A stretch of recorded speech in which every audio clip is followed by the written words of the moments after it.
এই হাদিসটির প্রেমে পড়ে গেছি, তো আপনারাও শুনে যান। আপনি যখন নিজের ঘরে নীরবে কান্না করবেন, আল্লাহ তখন ফেরেশতাদের উদ্দেশ্য করে বলেন, কোন জিনিস আমার এই বান্দার চোখে পানি আনলো?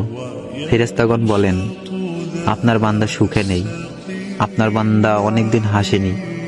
এই বলে ফেরেশতাগণ কান্না করতে থাকেন এবং আল্লাহকে বলেন, হে আমার রব, আপনি তো জানেন আপনার এই বান্দার হৃদয়ে কি রয়েছে, অতএব আপনি তার জন্য সবকিছু সহজ করে দিন।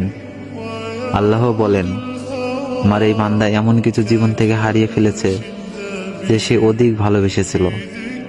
অতএব আল্লাহ বলেন, আমি শপথ করছি, আমার বান্দা যা তার জীবন থেকে হারিয়েছে তার চেয়ে উত্তম জিনিস আমি তাকে এনে দিব, যা দেখে দুনিয়া ও আখিরাতে সবাই বিস্মিত হবে।